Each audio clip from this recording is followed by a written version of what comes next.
I really appreciate the chance to be here and stuff. It's nice to have a, little bit different type of a assortment of a audience and stuff, instead of it being, just a mountaineers group or an Audubon group or a group at a library. And it's really fun to kind of, shift things around a lot. And that's kind of part of my talk too. I spent the majority of the last 10, 12 years doing talks that were just strictly related to the hiking guidebooks, which you saw out there, and talk after talk of the different types of areas and the different books. And it's really been kind of fun to move on to put something together that's different than that. And I'll incorporate parts of that into it, but I'm not going to sit and just focus and talk about, the hiking related aspect and celebrate what's right with the world. And that's just something that really hooked me about 25, 26 years ago. My favorite photographer, DeWitt Jones.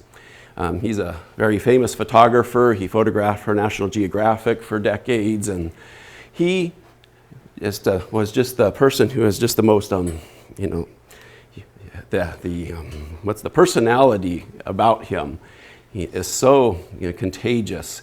And I spent 3 days of a seminar with him 25 years ago, and that's kind of where, these are types of things he would, spread and talk about. And it's just that celebrate what's right with the world. There's always something around us worth celebrating, and sometimes we have to slow way down and maybe look a lot harder to see what that is. So if that's going to be applied to everything, not just beauty in the world, but it can be applied towards if you're having a bad day at work. There's always some way that you can find something that's a little bit more worth celebrating. And whether it's just for 2 minutes, that's enough you can help get through a really difficult period of time. And for photography and stuff, his way of kind of showing us that beginning of slowing down, looking a little more closely around us. He sent us out in the morning into a parking lot, no different than what's out here, but it was actually didn't have the trees or the nice islands with plants. And he told everyone he had to stand in one parking spot, 10 minutes, shoot a roll of slides, go. And everyone's standing out in this 80-degree day on the asphalt, like what? And then he went in, looked, and talked to us about things. And then he sent us back out in the afternoon. Well, the second time out, people are laying on their bellies, taking pictures, macros of the patterns in the asphalt, and laying upside down in their parking space, looking underneath, things. One guy was looking underneath the bumper of a car, taking pictures, abstract pictures of the hoses and stuff under the motor. And so it's just looking at things that instead of waiting for something just to be there for you, but you go find what it is. And that's kind of what it means. And celebrating good, positive things around us is something I think that everybody can enjoy. And so that's going to kind of be an underlying theme through all of this. And I'll throw this up. Oh, now this won't work. Okay, let me try turning it off.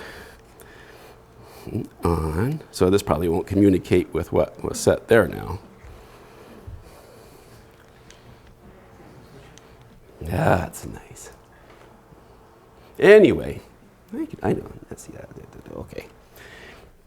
And so, as I said, thanks for coming tonight. No, I throw this up there just because I'm not going to talk about it. If anybody wants to talk about photography-related things afterwards, I'm more than happy and stuff. And yes, the question, do you use Nikon or Canon? It's Nikon. Why? Because that's what I started with 30 years ago, and you tend to stick with what it is that you're going to be using all along. And so that's the primary, their tools. There's nothing to really brag and say that one is necessarily better than the other. And I did mention about the hiking guidebooks. And so I have some available. There's $15 a piece, and you're welcome to look at them afterwards. And I'm happy to talk about them more with you afterwards too. But like I said, that's not the focus of what we're talking about. And so I'm just going to start with my most recent road trip. When I take off and go out and do a photography trip, and I get a chance to do that, I tend to suddenly find out that I have this window of opportunity, and then I just go a million miles an hour, and I'm planning in my head as I go, and I take off. And this is last fall, and I was so excited to go down. I've always wanted to get in the southern Oregon, down to the Klamath Basin area, and the National Wildlife Refuges there, because I knew there were some amazing birds that nest there. And I was all the way down in Oregon when I realized this is probably the absolute worst time of the year to do this trip, because there's probably no water at all these wildlife refuges, so there's probably no birds and wildlife. that's a spring trip. And so, but when I take off like that, I tend to, if I can just have one really exciting thing happen, that's all I need for the next 10 days, because it helps me think that it's wonderful, and then other things all seem just as equally as fun regardless. And so I showed up down there. I went to the Lower Klamath Basin National Wildlife Refuge, and sure enough, just a bunch of dust. The places where there was water, they were mowing the fields down, getting them ready where they would be planting corn for the next year's migrating waterfowl. And so as interesting as that was, I was looking around what to do. And then I met a guy who was coming. He was one of the wildlife biologists, and I talked with him, and that's something I've always had a lot of fun doing, is good things happen when you freely and openly are willing to want to strike up talking to people. And working on the Desert Hike book, the absolute best pieces of information I got were when I was maybe at first intimidated by a rancher who was watching me walking on the other side of the fence from his ranch, but I was on the wildlife area land, and he was coming over to me. Well, long story short, started talking with him. Oh, you got to go here and here and here and here. And I still go and have coffee and cookies every time I'm in the Sprague area in eastern Washington with him and his wife, now 15 years later. So, but anyway, he told me go farther to the east in California, Northern California, Toole Lake. There's water there all summer long this year. Got over there, still early in the morning. There's a dike auto tour where you can drive your car on. And what a better blind for photography for wildlife than being in your vehicle. And sure enough, one of my targets I wanted to see, I've never seen white pelicans. And I wasn't there 7 minutes. Went around, there were some white pelicans. And I was just like, there we go. Right at that point in time, nothing could distract me from enjoying myself. And then, of course, I kept seeing more white pelicans and more white pelicans. And by the second day, I wasn't even taking pictures of white pelicans anymore and things. So it was a pretty entertaining. But there's just so many different types of birds everywhere. I was just driving along and being in the truck. They're not afraid of you. And this is the only place in my life where inside of my truck, I've been doing photography wearing mosquito head net, rain gear. The mosquitoes early in the morning were so thick, and mosquitoes are actually attracted to the motor that's running of a vehicle. So the whole inner cab of the truck was just full of mosquitoes. And so it was just like for the next 4 days as I'm driving around, I'm killing mosquitoes still that are in there. So there's still black marks on the roof of my cab probably. And so that was I wonder if I hit. Does that work now? Yeah, okay. So anyway, as you can see, you got all the herons and stuff, and they're flying back and forth, and then that was I lost my train of thought there for a half a second while I was trying to think of this, but I'll forget about this.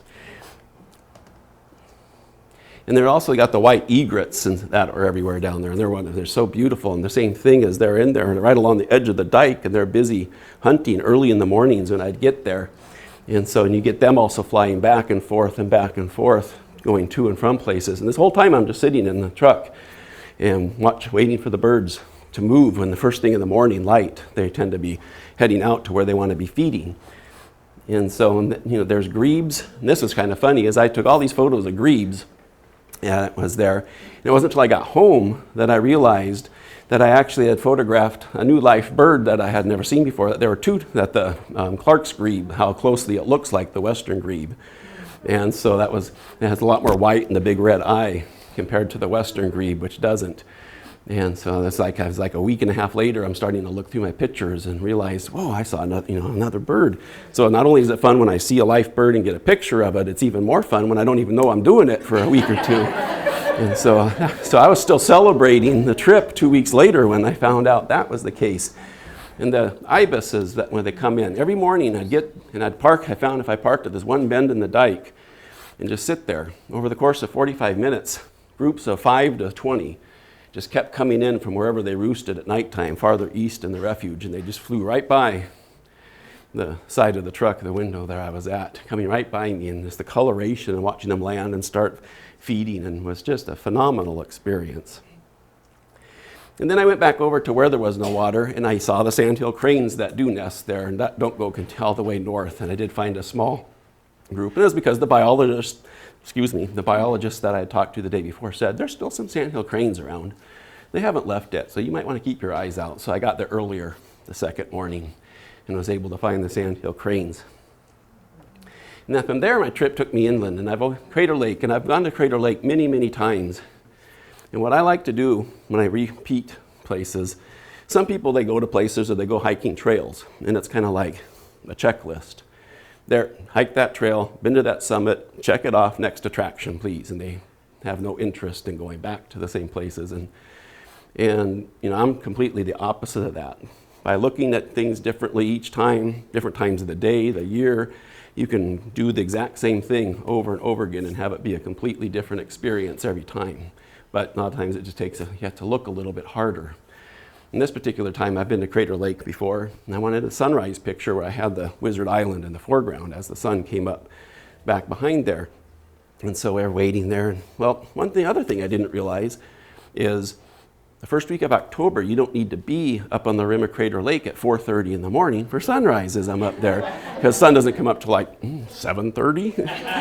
And so I'm up there, and it's still a little bit light in the eastern sky. But I was like, it was like 22 degrees and a 30-mile-an-hour wind was blowing. It was so cold, and I was on the verge of just saying, forget it. But then I noticed there was one other photographer, a guy right over there. Well, if he's sticking out here, I'm sure the heck not going to be the guy that's going to leave. Well, it turned out he was thinking the same thing. He was almost ready to leave when I showed up. And he's like, well, I'm not going to take off then if this guy is here. And so we got to working together, and I couldn't feel my hands. My feet hurt. I couldn't feel them. But it got closer and closer. And then right at the last second, we realized, I wanted the sun to come right over here. And so we took off about 300 feet running to the left, and then all of a sudden, you have that first 15 seconds when that sun comes up, you can get that little star effect, you get that. And so we got our picture that we were there for freezing for about 3 hours for no reason. And then we both shook hands, exchanged information, and boom, went to our cars to start getting warm. And it's funny, later that day, I was up in the evening, I climbed up Mount Scott. Here he comes, he was up there. And so he was up there, and I said, well, should we stay up here till we're freezing again, or should we just hike on back out?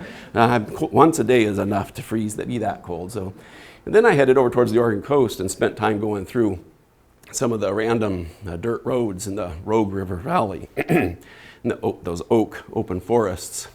And my wife, I don't know, she always tells me one of the things I do best is roam around aimlessly. So I don't know if that's a compliment but it's how I do things a lot of times, and it's something I guess I'm pretty good at. So I was driving aimlessly around on these gravel roads and saw this motion on this snag right by me. And there was an acorn woodpecker, another bird I'd never seen before. And it instantly flew away. And it was like, I saw it. I know that's what it was. So I stayed sitting there looking through a book, making sure that's what it was. It just came right back. And so I spent 10 minutes photographing it. So Lifebird, got pictures of it. And I knew it at the time, too, that I was doing. So that was a bonus. And then I went to the Oregon coast, and I could talk for 2 weeks about the Oregon coast because it's, going into spring or fall. Don't bother going in the summer. It's crowded and it's usually foggy because in the summer when the land heats up in the cold water, you're almost always going to have a low cloud fog bank along the coast. You get past Labor Day into middle of September, that September 10th to October 10th time frame is usually always just perfect weather. And so anyway, I was there, and what I tend to do, I've already photographed all of the lighthouses many times, and so what I decided to change it this time is go all the way from Crescent City, California to the northern Washington coast, try to photograph every lighthouse as a silhouette. Because I've already got all the pictures I've done like everyone else, you see the pictures of the lighthouses, and that was so much fun to do that because it was so different than what I had done before. Like Quinna Head Lighthouse here, all these people were down here at the sun getting lower in the sky, and I was the only idiot up on the hillside in the bushes taking pictures like this. And I have pictures of the sun shining through the Fresnel lens of the outhouse, the lighthouse. You'll see why I said outhouse, because I have a fascination with outhouses too. So that was how I changed that whole trip that I've done numerous times before. And if you've never been to Shore Acre State Park, this is right north of Coos Bay, the shape of the sandstone is such that it really catches the waves and the swells. And it was when I was at the lighthouse down south Abandon down towards Brookings there, the Cape Blanco lighthouse. I was talking with a geologist, and we got struck it up, and he was telling me that, 10 days prior, last fall, there was an enormous typhoon by the Philippines, and similar to our Category 5 hurricanes in the Atlantic. Well, the storm was so powerful, these huge swells from this typhoon, 10,000, 12,000 miles away, had gone across the entire Pacific Ocean, and for the next 3 days, we're going to start coming ashore, Northern California and Southern Oregon. And so I got to thinking, bigger swells than normal, and so I headed up there in the morning. I wanted to be there at high tide also, and that was quite an experience. You think the huge waves of the big windstorms in the winter would be a great time to see this, but when it gets these big waves, when the wind's blowing, it just totally scatters the spray around. You don't see this effect. And that was about 5 other photographers that were right with me, right in this one spot back in the trees, while everyone else was out on these points. And this one, you could just see about every 3 to 5 minutes, you'd see the ocean kind of just do something weird and pull back, and this big swell would come in. And this one hit, and it just, it's probably 200 feet high. When that happened, it was by far the most spectacular one. And silently, all 5 of us went, oh, wow. and we just all put our stuff away and moved on, because you can see this guy right here, he's even celebrating, woohoo, when that happened. So it was funny, as 2 of the photographers, I know who they were, and this identical picture went up in the first week on their websites or on their Facebook page. And I'm like, God, they took that. Oh, wait, that's right. They were there with me. But, this guy's hands are in the air and everything. It's amazing how similar the pictures were. And now, another thing I wanted to do, and I kind of mentally make these checklists, the things I'd like to try to do when I go on a trip, is I wanted to photograph harbor seals. I didn't have any good pictures of harbor seals. So I figured, what a better place to go to photograph harbor seals than Seal Rock State Park. I'm sure, because it's advertised as, premier place to see them. You go out there at low tide, and they're just all over. And so I got there at 8 in the morning, and there was a real low tide. There's even a state park ranger there. She was going to do a guided tour and give the talk about the harbor seals. And there were 3 or 4 families there and little kids. We go walking down to the beach, and not a single harbor seal on the rocks. And so I jokingly told her that it was too bad that she didn't go tie some up out there earlier in the morning like she should have. And that's a whole other story. The Desert Hike book. First week it was out, Mountaineers Books get a complaint. We went and did Hardy Canyon. Clearly the authors didn't know what the heck they were talking about, because they talk about it's rich in wildlife and this and that. We didn't see anything. And Dan Nelson, the co-author, who was one of my best friends, he composed a reply that Mountaineers Books didn't send on. Dear so-and-so, next time you want to go hike Hardy Canyon, you just give us, here's my email address, and you just let me know, and I'll go tie a bleepity-bleep deer up to that one pine tree by the trailhead so you can see your wildlife. Sincerely, Dan Nelson. And that was his reply, buddy. So anyway, the park ranger, the families, they went and looked at some tide pools. They left, and I was like, well, I didn't want to be at the next place till the afternoon anyway, so I went ahead and went hiking down the beach and climbing around through the rocks rather aimlessly, like I do real well. And I about not quite a half a mile farther south, went up over a little headland and popped down there. Harbor seals everywhere on those rocks. And there I was all by myself for the next hour photographing the harbor seals. And it was so special. They're just so beautiful, the expressions on their faces. And one thing I take pride in a lot, and it's what I recommend people do as much as you want, become kind of a biologist. Learn behaviors of animals, and you learn about where you can find them better, what they're doing, how to identify them. Same plants, flowers, butterflies, anything. Just the more that you know, the more you're going to appreciate and see. Well, I learned a behavior of harbor seals I didn't have a clue about. But every time, as the tide started coming in, water started coming over these rocks. Well, when the water comes over the rocks, all the seals, they just lift up their little flippers and woo! They don't want to get there. They live in the water. So even though they live in the water like that, they act like they don't want to get their little back flipper wet. And what you can't see here, there's a long line of rocks that extend out into the water. And there had about 30 harbor seals. As that wave came over the rocks, all the flippers went up. It's like doing the wave at the Mariners games at Safeco Field. Because as the water came, and by the time the water got up to the front ones, the ones in the back had already put their flippers back down. So it was just this perfect harbor seal wave like the fans do at baseball games. So it was just hilarious. And eventually the water got higher and higher, and they just all started going in the water. And so I have a bunch of pictures of their little heads bobbing around and everything. Another little self-project I did this last fall was decided to do a little self-projects are the best thing. Whether you're in photography or doing anything, always have little self-projects that maybe don't mean anything to anybody, and they might not be applied towards anything you ever do or sell or something, but it gives you something really neat to focus on when you can never say, I don't know what to do. If you have self-projects like that, you always have something you can do. And so it's, I don't know the last time I really said I was bored, because maybe when I was really sick one time, but I decided I wanted to do fall color pictures at Mount Rainier, but focus just on the huckleberries and the red of the huckleberries. And so I spent a lot of time, and the fall colors were just spectacular this past year down at Mount Rainier. And this is my favorite place in all of Mount Rainier National Park, Indian Bar area. It's on the southeast corner of the national park along the Wonderland Trail. And when you come up in the Indian Bar camp area, you look over, Hanakakosh Park here. And if you go up over Panhandle Gap, you end up down by Summerland and so on. And this is in the Mount Rainier book. You can do it as a day hike, but it's what a place to be able to spend the night at the camp there. And if you use the privy up there, you have a view almost that good when you're out in the morning using the little outhouse too. But what's interesting is in the fall is when I go to Mount Rainier. I've never been to Mount Rainier in the fall months. In any of these the parks, they're called the high elevation meadows between 6,000 and 7,000 feet. So it's Yakima Park, Spray Park, Seattle Park, Hanakakosh Park, and the list goes on and on. I've never been out on any day and not seen bears, and because they're very focused on eating and eating and eating, getting ready for the winter. There's fewer people to disrupt them. They're more tolerant because they're so busy eating. And so I was, sitting here, I could hear the two young ones just ripping at the huckleberries. It was just, things like that are amazing experiences.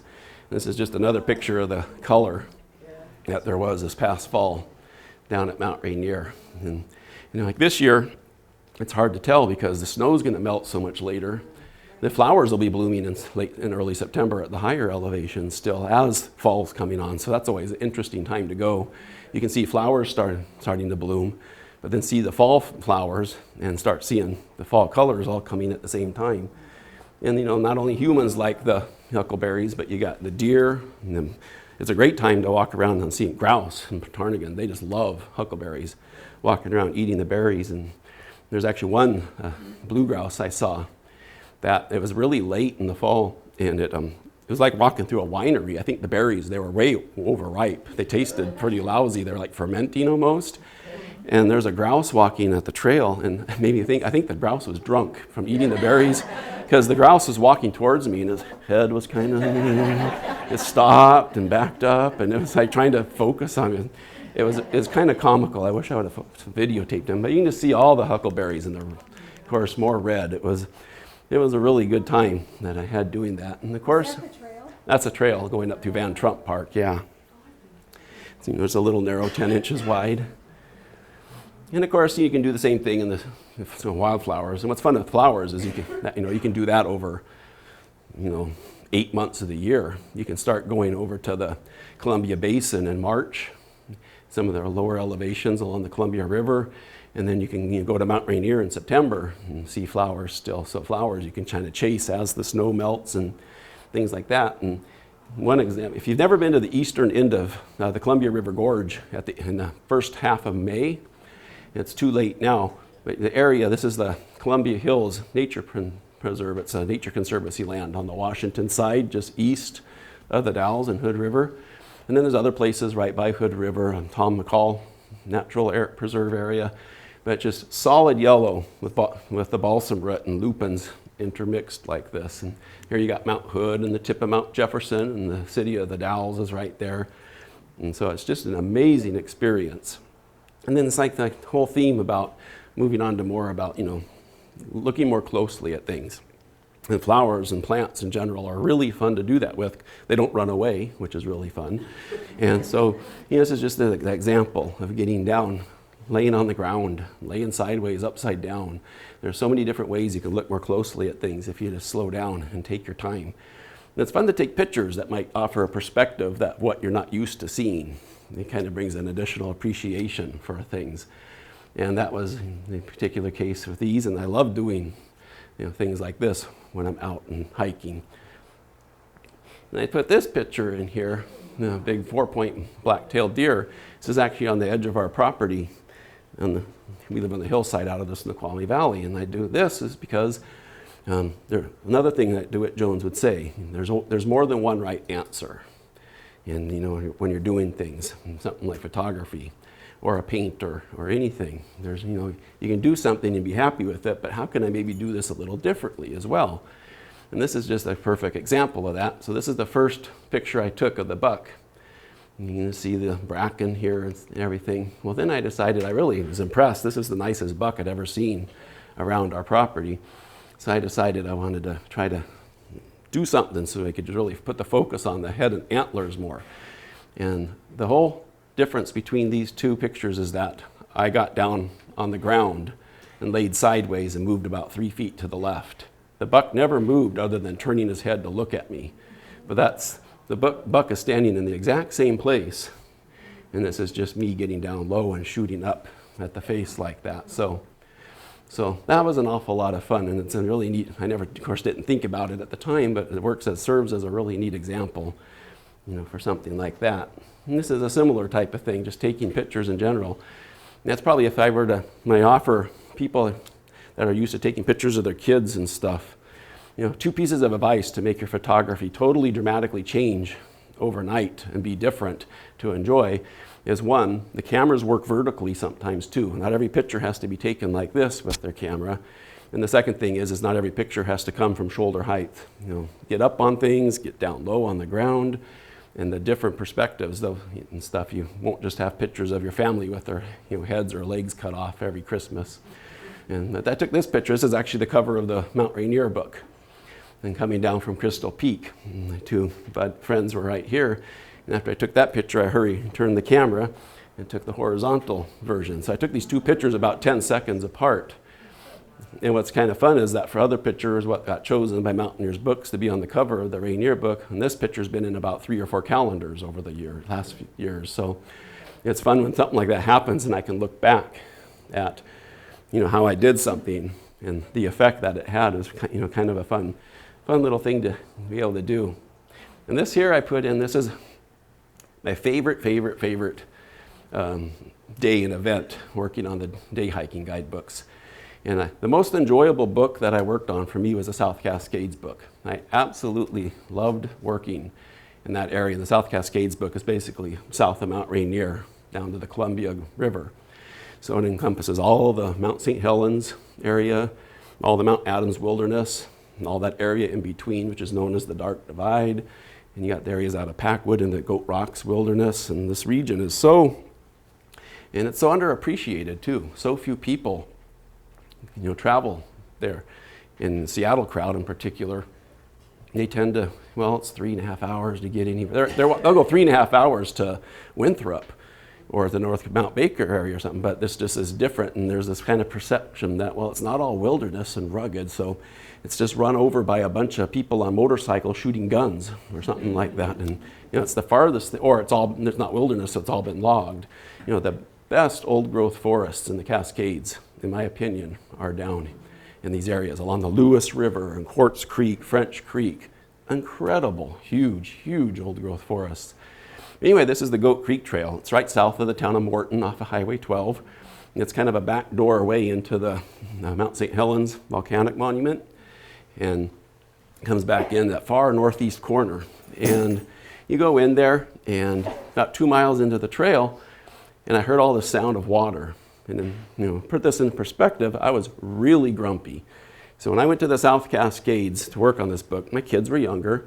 And so when I went down there, I tended to go in 5-day bursts, and I would hike 3 hikes a day because I needed to get as much done regardless of the weather or whether it was perfect for photography or not, because I was granted 5 days, and I needed to do the fewest amount of trips to the South Cascades as possible because it cost me fewer husband points that way.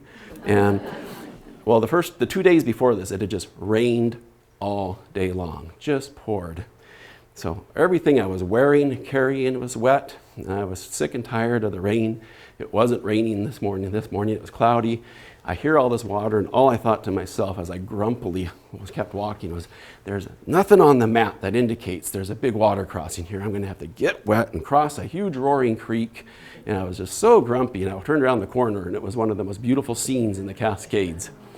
And this is a seasonal flow coming off the backside of Anson Peak, I believe, because it doesn't show as a creek on the map, any map that I've seen.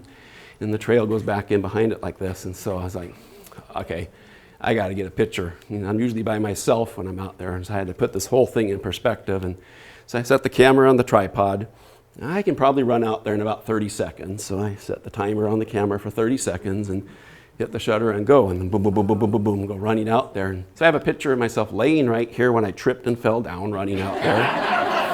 And I have another one of me sitting down right here, because as I got there, my foot slipped and I fell on my butt. And I have one of me walking back slowly, thinking the 30 seconds is already over with. So I was running back here, coming back, running. I did it like 6 times. And finally got this picture. And when I came back the last time, I heard something in the bushes behind my tripod. There were 2 women hiding there.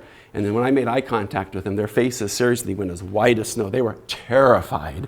Well, they were hiding because they were seeing this wacko freak on the trail. So they figured I was shuttling drugs on the trail. I never found out what they thought I was doing. And I said, oh, I'm just taking pictures. Do you want to see? I was trying to get myself out there. So I said, you want to see? No, boom. And they just took off sprinting to get out of there. I felt bad, but then I just started laughing my head off at that whole situation, because that was the most comical thing that's ever happened. Only took me 1 try to take the picture the second time on the other side, so I had it all figured out. But it was a magical, but that was a good example. And was, here I am. I'm out and hiking. Who wouldn't be happy to be out doing what I was doing? Everyone thinks, it was just a goal. Have this golden thing of what I get to do. I get to take pictures for a hiking guidebook. What could be better? Making $1.17 at a time, selling a book, whatever. Boy, life is great. And so I have it made. How grumpy I was right before I rounded that corner, because I was just focused on all the negative things. That it rained on Monday, it rained on Tuesday. I'm going to have to swim across a river now that I haven't even seen yet. And so that put me in a better perspective. And so, like I mentioned, learning about the flora and the fauna as much as that you can really enhances any experience that you might have out there. And you don't have to have actual sightings of wildlife to have a wildlife experience. And that's something that a lot of people don't realize.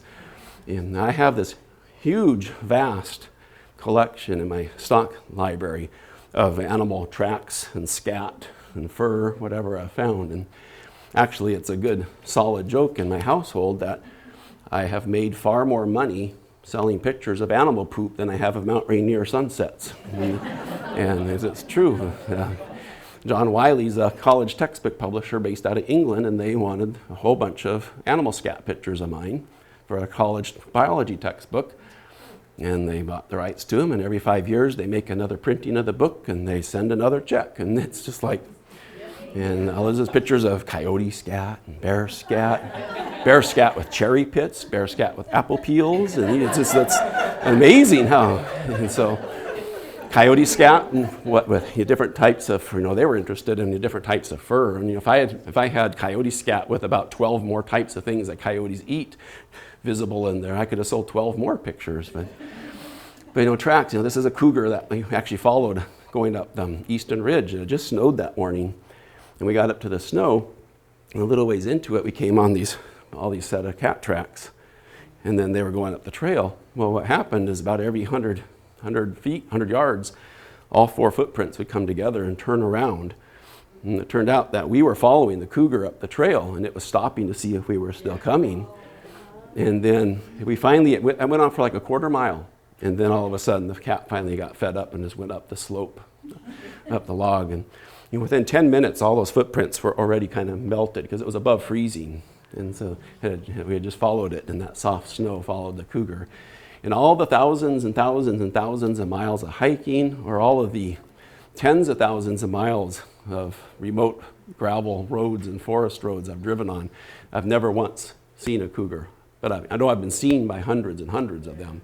And often I wonder, that time when you'll be out somewhere and you all of a sudden get that weird feeling like, Bigfoot's ready to tap you on your shoulder or something, yet something's around you. I often wonder if those aren't times when something's watching me go by. Those tracks pretty big, the cougar, with the size of your fist? Yeah, they're about as big as this. They were big because they also have all the fur around them and stuff too, so they were pretty big. I would say they're probably about the size of almost a grapefruit, like a softball size. And this is just an enormous black bear footprint in the mud in the Goat Rocks Wilderness. I found a quarter and stuck a quarter by it to kind of perspective of what that was. And there were a bunch of little tiny footprints around it too, so it must have had a cub with it. It was in the month of May. But I end up always coming back to birds when I think this whole celebrating thing, because birds have this real natural tact. It's a real fun to photograph them. They just kind of naturally look like they're celebrating a lot of different ways. And so it's like these trumpeter swans. For all I know, this one's ready to pick a huge fight with another one right by it. But, he's just looking like just so happy. It's like celebrating like crazy. And so that's always, birds are really fun. And it's a fun challenge to photograph birds. And if you've never gone over to the Skagit Valley and stuff in the Fur Island area and seen, a field of 10, 15,000 snow geese take off and fly, it's definitely a bucket list type of item to do. I've done it many times. And this particular time, I was there. The flock was right. I was on a dirt and gravel road here, big, huge ditch, and they were just right there, filling the field on the other side. And as I walked out down the road a bit, and I waited 1 hour, close to 2 hours, because I wanted to take a picture of when they took off. And if you have snow geese, when they take off, they don't just all take off at once in the field. It's kind of like an ocean wave a lot of times. They take off from one side of the field, and the birds here wait until the birds have taken off, and then they take off, when that's like a wave of birds almost. And almost 2 hours later, all of a sudden, I heard this weird noise across the field. And I looked, and I saw a bald eagle flying by, and that triggered it. And those birds on the far side of the field, where that bald eagle came by, took off. And all the birds, and this was after an hour and a half of taking pictures of, I got so many snow goose beaks, heads, feet, tail pictures because they were just 50 feet away. And here, so I had my big camera, the big lens here, while I had another camera on their neck with the wide angle lens. When it got to be right by me, they took off and just came right over my head there. And this is a wide angle picture almost, because they were only about 10, 15 feet above my head. I could feel the downdraft of wind coming from the wings. And I looked over, there was a woman who was there sharing all this with me. She spent the whole time, she popped up an umbrella. She didn't want to get pooped on. So her camera, she protected herself and her camera. And granted, when they took off, I could hear boom, boom, boom, boom, boom, boom, boom all around me, because that's what birds do when they take off. And I looked at myself, and I'm good. I didn't get hit, but I was all around me, where they went. So that was just an amazing experience. And this is just another picture in the distance when the sky fills with the snow geese and they're taking off. And it's a really, really, really special experience. And same thing, dancing sandhill cranes. This is over in the Lower Crab Creek Coulee in the Othello area. Each year at the end of March, the Othello Sandhill Crane Festival. If you would ever want to see sandhill cranes, it's a great place to go because they take school buses of people out in the morning and evenings. And the biologists know where the fields the cranes tend to be feeding at. And so it's a pretty spectacular experience. And I've gone for 5 or 6 years in a row now. Been fortunate enough to be part of their speaker thing on the day Saturday. They have a lot of, huge lineup. Any given time there might be 8 to 10 different talks happening, and that goes on all day Saturday. And then around that they have field trips that they take groups out. So it's a really neat opportunity to see a lot of neat things. And like here on the Oregon coast, this huge flock of they're Dunlin, I think, but and this whole time for 10 minutes, they're all resting like that. And this one guy here, the whole time, he was just like, let's go, let's do something. He did not rest. He was just partying up a storm. And so it was just hilarious. He's totally focused on that one bird, while all the other, hundreds more of them were just sitting there not moving. Every once in a while, these guys would open their eyes and look at him like, would you knock it off? And And finally, after about 10, 12 minutes or so, the whole flock took off. And so, or this might be, so it was just really fun. Same thing to see that type of thing happening. And I had to throw this in because this is one of those ordinarily maybe would have never seen it things, but because I slowed down, what the good thing happened. And that doesn't always happen too.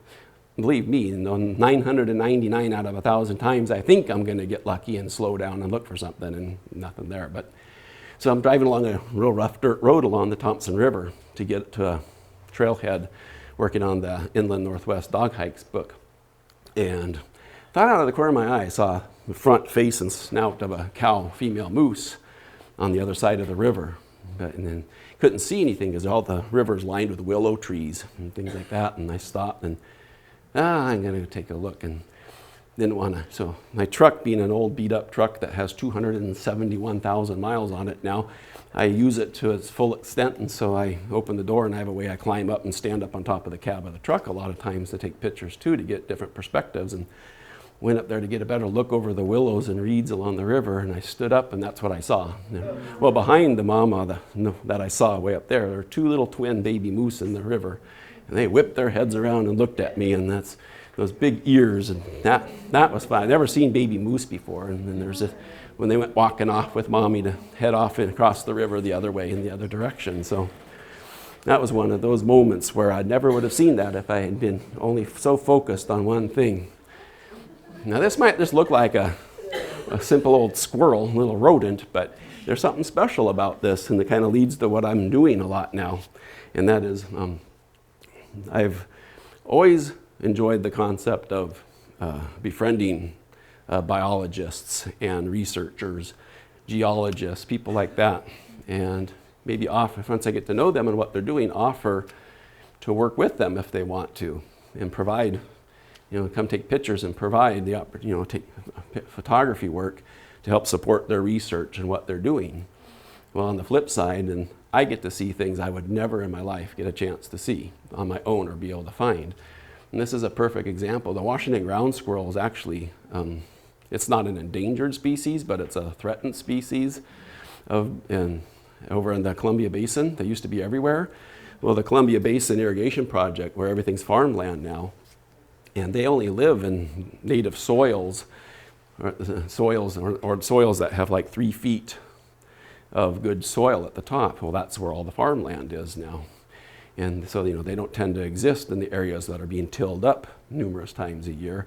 And so the Department of Fish and Wildlife has done a lot of work in capturing, relocating ground squirrels into areas where they'll be hopefully reestablish populations. And so this is back on a back area behind a gate on a road that you can't drive that Rich Finger took me back on. He was the district biologist out of Ephrata, and where they had set up an area, a new colony of them.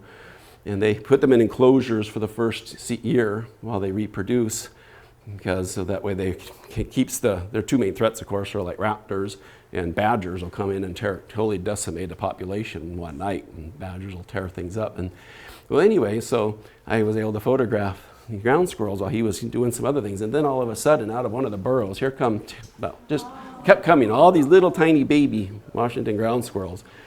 And they just, see all the little eyes. They just kept coming and coming. And that apparently doesn't happen often, because he's like, are you getting pictures of this? Are you getting pictures of this? And so all of a sudden we heard something. One of the adults made a weird sound, and boom, they all just shot back into the burrow.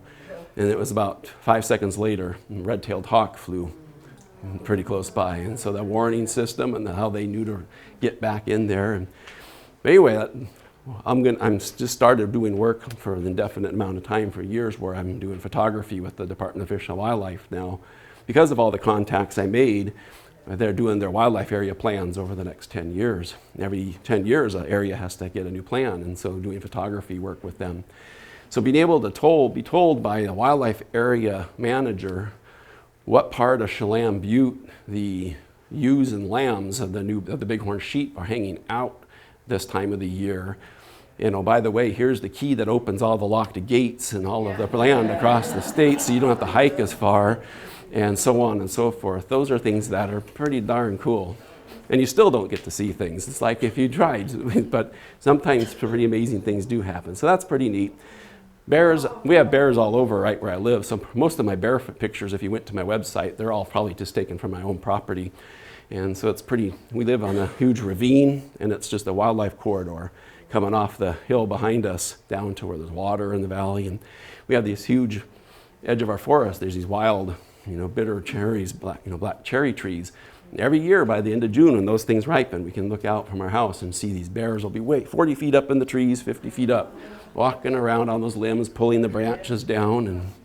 And this is when I go get bear scat pictures with cherry pits in them again. And this is when you find the families in the fall in the orchard eating all the apples, and you get the apple peels. But this is really a special chance in that there's triplets. And I didn't even actually, to be honest, I didn't even know bears had triplets sometimes when this happened. I always thought that twins was the thing. And so after taking this one was definitely smaller than the other two. And then you see the mother, I actually went out, crawled around the shop, on my hands and knees, to peek around the corner to be able to see where our orchard is back behind our shop on our property. And the mother instantly, those ears went up and she was watching. But the whole time these guys are just screwing around, grabbing mama's leg, tackling, pulling on her, and pouncing up on her butt with their feet, and just like the little kids would.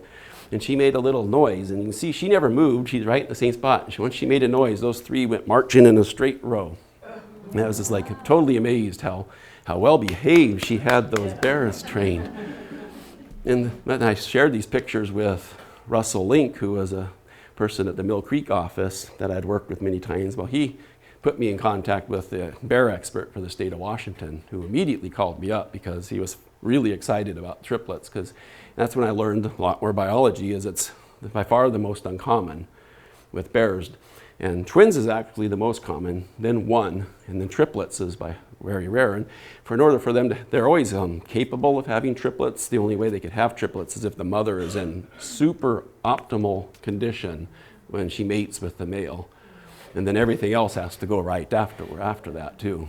And so, but he was more interested in seeing the condition of the female and saying how big she was, even though she had raised 3 young ones to this stage. He could tell that she was incredibly healthy, and not just a young female either, because she wasn't a very small bear. And you see a lot of times when you see bears that have twin cubs, that mother's expending so much energy, she loses so much weight, and so that stuff. So that was very exciting to be a part of that process. But not all things in wildlife sightings are big and huge things, and these are a lot of times you have to slow down a lot more and to see things. And this is just a spider that was out, and I took the dog out in the evening before going to bed, and I saw this spider by the outside yard light. Well, that's really cool, but I didn't like the ugly, needed to be painted brown siding of our house. I went and got a piece of black construction paper and put it behind the spider, and that made the spider pop out real nice. And so things like that, you just kind of have to look around. It's like in the flower, that little tree frog's no bigger than my thumbnail that was just nestled in the flowers.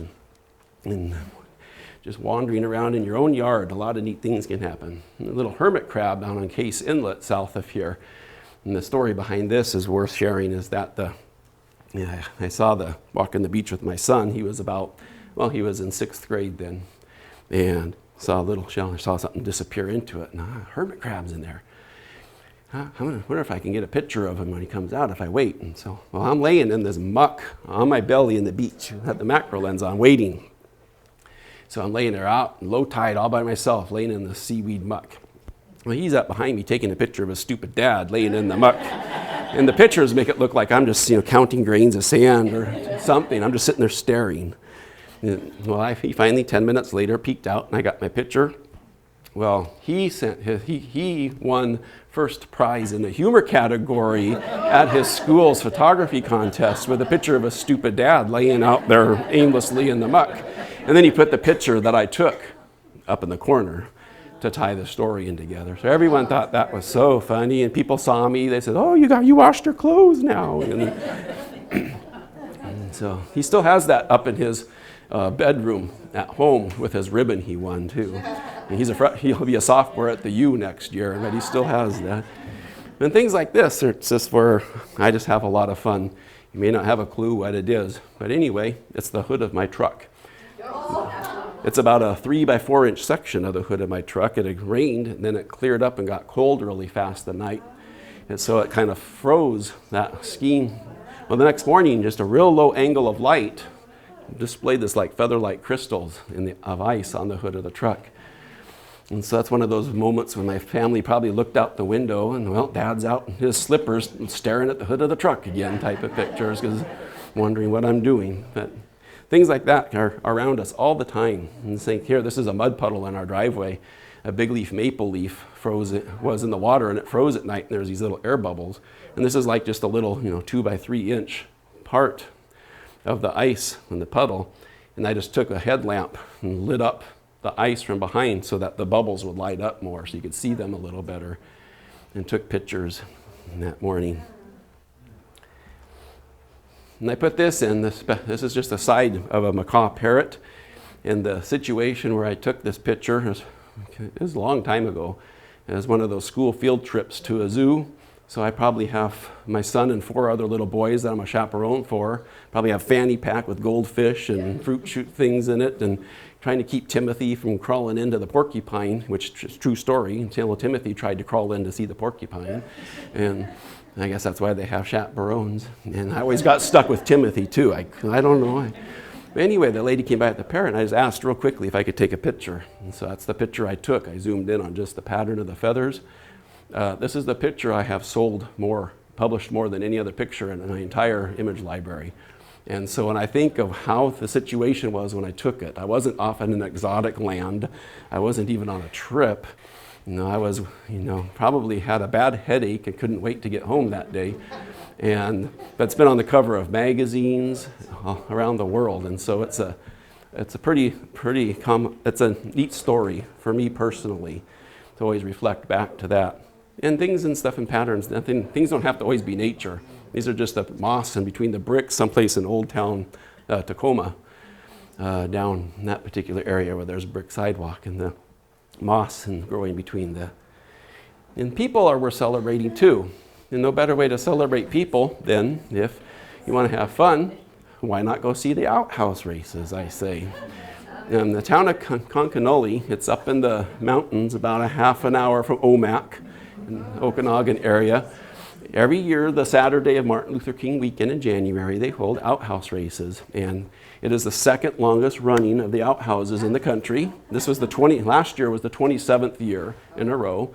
There's some town in Minnesota that they've done it for 33 years now. And so, of course, there's rules. The entrance, the outhouse has to be at least a certain height. And the boards sticking out across the back that the 2 pushers will use can't stick out more than a certain amount. And the only other rules are you have to have a roll of toilet paper and a toilet seat somewhere. And the person sitting in it has to wear some form of a helmet. Other than that, anything goes. And they decorate these outhouses. That's the best part, is the parade of the outhouses to start the particular event when they go up and down. And this is a town of like 200 people. It swells to 1,000 people or more on this particular day. And they have the parade of the outhouses, so you can see ahead of time. And then you have your different heats of events and stuff. And as you notice, everyone's smiling. I mean, it's just a real low-key, fun environment. And there's a lot of things like that a person can do on a regular basis that involve people that can enjoy seeing, where human nature can be a little more lighthearted and doesn't need to take life so seriously. This team was some nurses from the Omak Hospital. So she had a motorcycle helmet and a surgical mask on. The whole back of the outhouse was IV tubing all over the place and everything. And so it was just a lot of fun. And Team Butt Hut dominated. These guys, they won. They won every heat, and they won the grand championship. He had a motorcycle helmet on that it was too boring, so he stuck a big afro wig thing over the top of it. And now the people that are good at it, the people that show up and do it their first year, you can always tell. People that are good at it, they're wearing track shoes, so they have the little spikes in the front for traction on that run on the ice. So like this last year, I actually went again, and it was the most. There's like 29 outhouses. But they had 7 first-timers. And those 7 first-timers, they were slipping and falling down and getting blown away. And they're watching these people running full speed down the street going, so they're already all ready for next year. And on the theme of outhouses, another one of my self-projects is I love outhouses with great views in the mountains. So whatever that you want to call it, lose with a view, I think be a good. But this is up looking over the town of Mazama, Goat Peak. There's a fire lookout up there, and this is the old lookout that's been there forever. And it's kind of cockeyed and stuff. And well, you go in this door, and there's a nice little window in there, little lacy curtains. You can open up the curtains, and you have this killer view looking down to Winthrop, all the way down the Methow Valley. So that's a pretty nice one right there. And just more of the human element and stuff. So, this is the area of the Kettle Mountains by Sherman Pass when the western larch trees in October are just golden. So I climbed up Columbia Peak, and you can see State Highway 20 just winding through there. Just driving through there is a spectacular experience. And looking down on it like that was a lot of fun. But I always tell people there's no better way to kind of start celebrating and enjoying taking that closer, slower look at things than just in your own backyard. Become an expert of your own area, your own backyard. And so for me, that's the Snoqualmie Valley. I'm 7 minutes away from Snoqualmie Falls, and so this particular case, this was the record crest on the river back in the flood in 2008, I think, and it was supposed to crest at the falls at about 1 a.m. So I went up there at about midnight, and I stood out there for almost an hour. Hadn't seen it yet because there's so much spray billowing up, you just can't see anything. So I'm standing, and it was just pouring down rain the whole time. And so I was the only idiot up there at 1 a.m, standing out there with an umbrella on my tripod and camera while I'm standing there wearing a raincoat. The security guy actually came over. Are you okay? Because I'm sure they also deal with the people who may look depressed like they're going to jump, and because that stuff happens unfortunately too. But anyway, I was saying, no, I'm just waiting. And while he was standing there next to me, a little bit of a breeze came through. The mist blew out of the way. I got 2 pictures in about 15 seconds, and then that was the only time I saw the falls. It was that 15 seconds, and I got 2 pictures. And so that was but then same thing, the falls, doing at different times of the year. This is during about the 4th day of a real cold snap. And you got these huge, 30-foot icicles all over the place. And it's just, a fascinating experience to be able to just kind of repeatedly go places and zooming in on just the bottom of the falls. And then when you go back the first day, it's warming up. If you wait long enough, you hear like when one of these huge chunks of ice breaks off. And when it hits the rocks down below, it's just this thundering, loud sound. It's just another old mill pond that was part of the Weyerhaeuser Mill area, Mount Si reflecting, in across Bourse Lake. There's all these types of fun things that you can just do around locally. And while I was sitting there waiting for the sun to go down on Mount Si in that picture, male and female hooded gansers came right by in front of me. And they were just right there. I wasn't zoomed in on them hardly at all, because otherwise I wouldn't have gotten them both in the picture. And they just went right by. And so roaming aimlessly or sitting silently are 2 really powerful things, as it turns out. And I've gotten to know a lot of the farmers around the Snoqualmie Valley, and a few of them kind of have an open invite every time I want to come and wander around their place and everything I can. So this is at the Fall City Farms. I'm laid upside down in a row looking up at the sunflowers and taking pictures like that. Farmer Rob came by and said, "By good thing I wasn't coming through here mowing when you did that." And I had to take a picture of this cat. This is the grumpiest cat I've ever seen in my entire life. It's a huge farm cat at Jubilee Farm. It was early in the morning. It was cold that morning. The cat got on this big post along the road and was up there trying to get warm. And I came by in my truck, and I stopped, and I rolled down the window. And just as I rolled down the window, he opened up that one eye like, "What do you want?" And he was just the grumpiest looking cat I've ever seen in my life. And it's funny, there's like 3 or 4 coffee shops that have this hanging in their coffee shop. Have your coffee yet? Because it looks like the cat hasn't had his morning coffee is the theme. So that's a lot of fun. And lastly, not everything's out in nature either. I finish up with, the city can offer a lot of neat things too. And this is just a fun picture I took at the Seattle Center screwing around and stuff. To get that zooming effect of the lights, you basically just start with let's say you have a 35 to 100 millimeter lens. I'll just throw out a random number. Start at the 35 millimeters, take about a 2-second exposure on the tripod, and during that exposure, you do the zoom. So you zoom in, and that causes the lights to get closer. And what's photography is you're painting with light, and so it's going to draw a solid line of where as that light moved. So this light bulb at the beginning of the picture was there at the end of the picture as I zoomed. And so I do that you can do that almost anywhere. It's a lot of fun. So here's the picture of this big Christmas tree and the Space Needle, and here it is doing that. Makes it look like the Space Needle's exploding or taking off or something. And so there's all kinds of fun ways you can goof off in the city. And one of the things I do in the city is a self-project. I like taking pictures of reflections and stuff instead of the buildings and this and that. I like to look in the windows, anything that might reflect something, and I have a lot of fun with that. And this is down at the Seattle Center, also the EMP, Experience Music Project building. And it just rained a bit earlier in the evening, and walking around, there's just this right perfect angle where the Space Needle is reflecting in the side of the building there. So this is the Space Needle lit up at nighttime reflection that you see off the side of the building. And it's pretty funny. I remember I shared that picture with a few people, and then I did something else. And the next time I went down there about a week later, like the 4 or 5 people that I had talked and told them about it, they were there. There they were. And I said, oh no, my picture's better because I was standing here and you're over there. We always have fun joking about things. It's like when you take a picture of a nice flower, I go take a picture of it first and I pretend I'm going to stomp on it so my friend can't take a picture of it too. And I'll finish up with, out of all the nature work that I've shared, I want to finish the whole talk with my absolute favorite project I've ever worked on. Had the privilege to work on. And there's an organ historical society. It's in the preservation of historically significant pipe organs around the world. And the North America chapter, they have an annual convention. It's a week long in some city in the United States. And basically it's a case where you get about 400 or 500 people that come in who are very, very much, experts with pipe organs.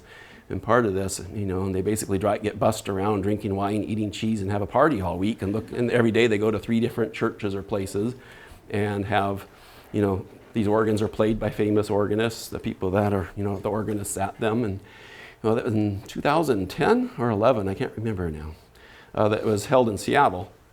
And the year before it, the person had wanted a picture of the Space Needle I had put in as an ad in their documentation. So that's how I got to know him. He happened to be the chair who was running the Seattle convention. And he told me I should go through the process to bid to be the photographer, to supply all the photography that goes into this big 400-page Bible of information about these organs and all their, the CD that's made and this and that. And anyway, long story made still long. I got the contract for that. And so I spent 9 months photographing 39 historically significant pipe organs between Everett and Olympia. And it was so much fun. Totally took me out of my comfort zone. I mean, I've done architectural photography. I do that as well. But doing something like this is all indoors. Incredibly difficult lighting conditions because you have these pipe organs where the backdrop is stained glass, for example. And it's just on and on and on. So it was really fun. I learned so much. This is actually a St. Paul, it's an Episcopal church at the Seattle Center. And it was built right at the time of everything else there, at the time of the World's Fair. And so they wanted their pipe organ to be kind of spacey too, so it's hanging from the ceiling. And the organist sits underneath it here. This is St. Mark's Cathedral. The longest pipes are 39 feet long. I mean, it's just unbelievable. And of course, and this still doesn't work. I'm so used to doing that, huh? St. James Cathedral, if you were to turn on TV at midnight or on Christmas Eve, and you see on King 5 shows the Christmas Mass service at St. James Cathedral. And that's this, and this, they have 2 pipe organs in it actually. And so there's a case I set up to meet this particular case. It was the actual organist. Joseph Adams is one of the incredible, famous organists around the world. He's been the organist since the 1990s, and he's the one that met me there later in the day. He said, come to this at such a time because the lighting's better on the organ and the church it'll be empty, so I'll be sure I can get you around. And so I took the pictures, and he asked me, have you ever seen the inside, the belly of the pipe organ? I'm like, well, no. Come with me. I got an hour before I have to be somewhere. So he took me up some stairs into this big empty room. And in the room up on the wall was a piece of plywood. You had to put an extension ladder to get up to it and remove 4 screws. And that's how you could get in back behind all of this. They really don't want people up there. And then there's these little 8-inch wide pieces of wood you walk on, and you're walking around up in there. And you can look down and see the, sanctuary way down here where my pictures were taken. And, the different ways that these pipes are tuned and stuff. They have to turn different ways. Some of them have pieces of tape on them. Some of them have strings tied around them because the sound is different. And this particular pipe organ has 3,800 pipes. And after the 2001 Nisqually earthquake, a bunch of them got knocked over. It took them 10 years to perfectly get it retuned again. 10-year process. So I said, so in other words, you don't want me to go like this. He said, no. So anyway, and there's just a couple more of them that I threw in at the end. So that was my most favorite project I've ever worked on. So in closing, I hope I've managed to share a little underlying message of how things can sometimes occasionally go your way when you slow down and look a little closer. But at any given time, if you slow down and look a little closer, there's always something around us that's really, really worth celebrating. And sometimes you don't have to look, it just gets thrown at your face. So you wake up and look across Case Inlet and the shadow of the mountain being cast on the bottom of the clouds like that. That doesn't take a lot of looking. It just takes a young daughter who wakes you up way too early and you're kind of grumpy, and then she says, "You should look at the sunrise." And I would have missed it if she hadn't done that. So and this is also there, and I put this as my last picture because it's the most photoshopped looking picture I have, but it's real. I was waiting twice a year. The sunrise comes right over the summit of Rainier from the vantage point on Case Inlet that I have. And so I've always wanted to get sunrise coming right there. Well, that's in February and November. It's usually cloudy. Well, this past February, it was really clear, that third week of February. So went down there and I waited. It was on the beach, and it was amazing. The sun was shining on the beach to the south of me. The sun was shining on the beach to the north, but I was still in the shadow of the mountain. In that split second, the sun came out, same thing. The first, 8 to 15 seconds, you can get that effect, and then you're going to get too much sun and it's going to blow glare all over. And right when the sun happened, 2 bald eagles came swooping right in front of me. The other bald eagle's right above it here. And it's like, it looks so photoshopped because it'd take me 10 seconds to take that bald eagle and put 12 more of it right across the whole picture. But it really happened.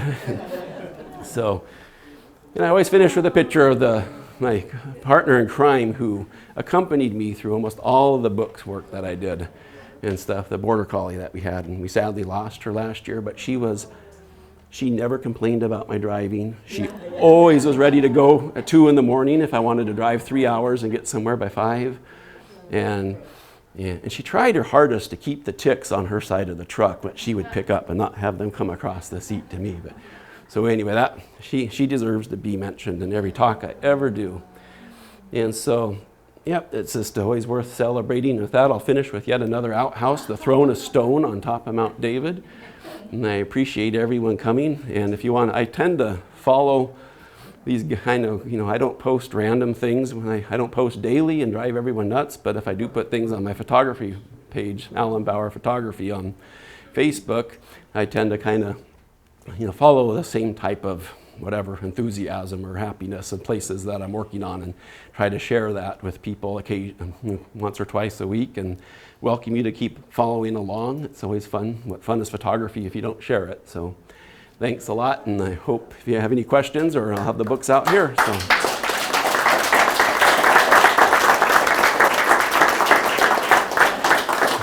And I'm glad I didn't have to just stand up here holding the laptop the whole time. Since we're videotaping this, if anyone has questions, is this on? We'll hand you the microphone. You won't be videotaped. Feel free to ask me questions all evening afterwards.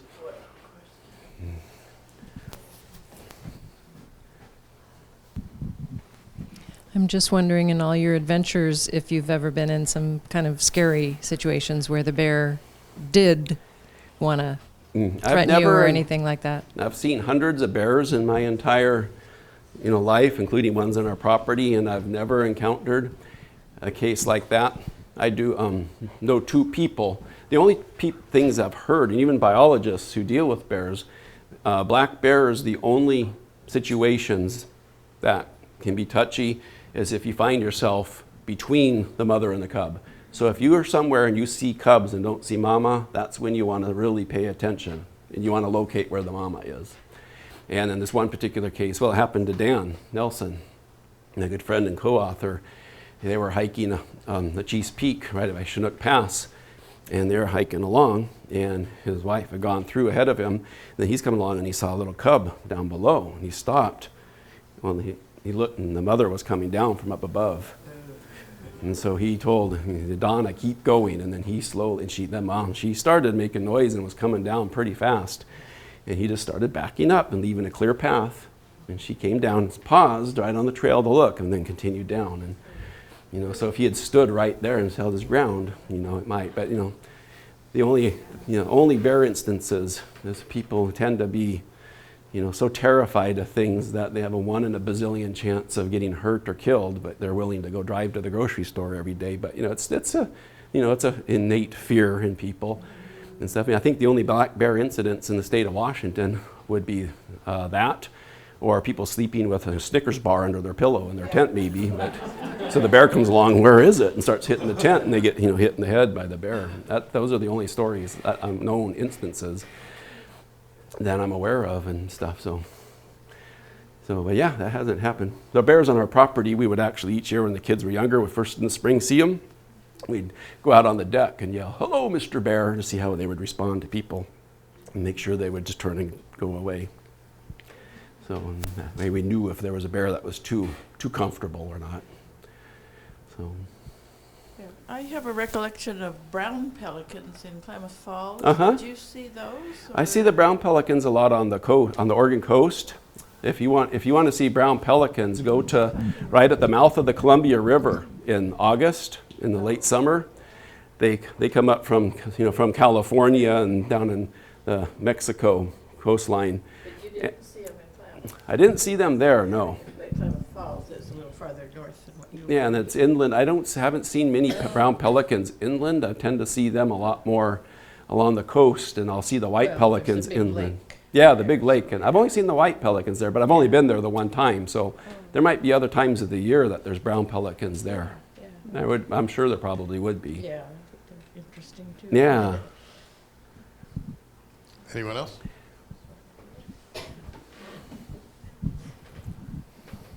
I was curious, what is your favorite go-to lens that you like? I remember earlier on you had a slide of a lot of lenses, but Yeah, the one that's probably I have on my camera 95% of the time. It's a 28 to 300 millimeter. It's just a great all general purpose travel walk around lens. So you can use it, and if you're walking around the city, you can use it to zoom in closer on flowers and things like that. And so I'll use that, but then there'll be other times out I don't use it at all if I'm just only out taking macro pictures of flowers and things. And so more times than not I'll have 2 cameras, and they'll be, if I don't have a lot of time maybe when something happens, I'll typically have the camera with the bigger lens on it for wildlife or birds, and then the second camera body with another lens on it for the other stuff. Like what I did with the snow geese. That. I like 2 cameras. Yeah. That's like a good plan. Thanks a lot. I'm her husband. Yeah. Yeah. When's her birthday? Here we go.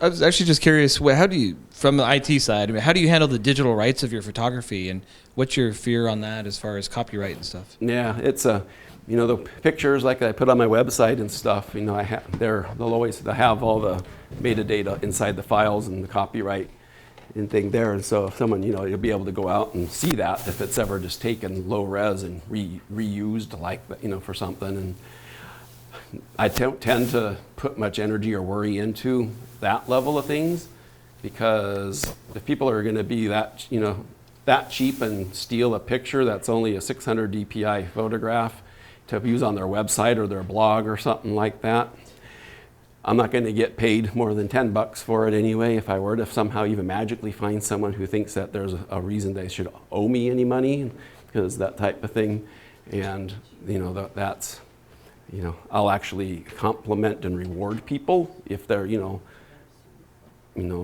a quilter lady who has a blog loved a picture, and she asked permission if she could put it in her blog.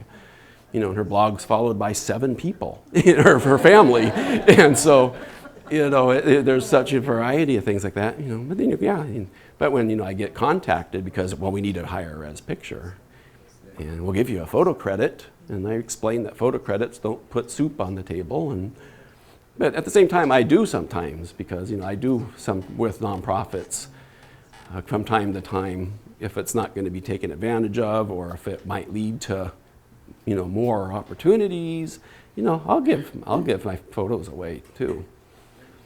But yeah, I don't tend to worry too much about it. And in cases like with the Department of Fish and Wildlife, these images I'm taking go into their database, and so they're accessible. And people like the media can make a public records request, and they have to give them to them. But there is a difference there too. And if the media is going to do it, they're going to be using them to promote some project the Department of Fish and Wildlife is doing. Well, that's okay with me, because that's what I'm doing. Is really because that type of a level of long-term environmental impact on the well-being of our planet for our future generations, I think, is much greater scale than protecting hiking trails and promoting them. That's so one-dimensional. This involves wildlife, it involves the public land, access, it involves family relationships of a dad being able to take a son or daughter out fishing when they're young. The scope of the Department of Fish and Wildlife is so much greater than what most people give them credit for. That are the ones that complain, well, we have to have a Discover Pass and it costs $30. That's ridiculous. We pay taxes. And they don't understand the picture, the big picture.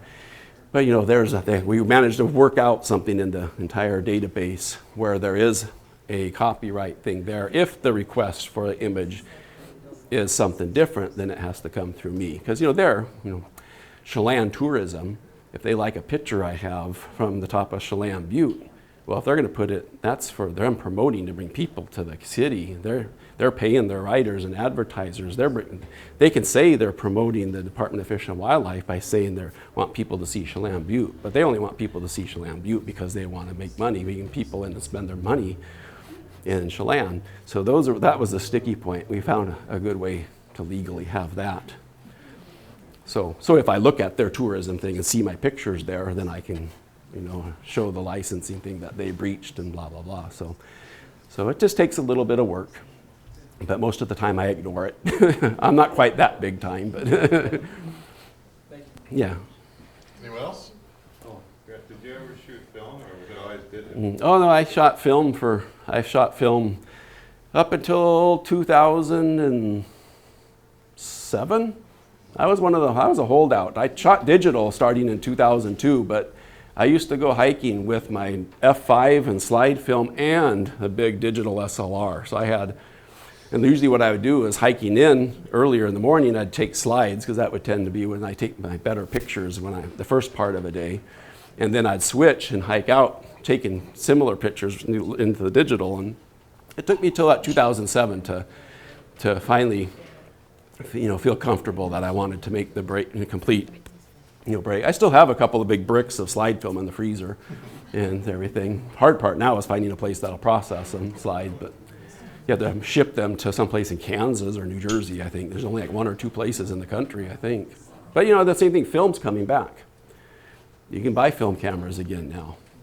And the younger generation, millennials, they really like that look of film. It's just so different than digital. This is real, and it is.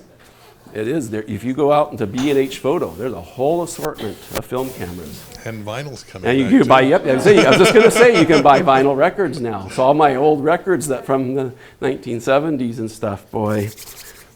So I have probably 20 or 30,000 slides and endless albums of prints, because I used prints when I took pictures of the kids growing up. Well, let's thank Alan for coming. Thank you. And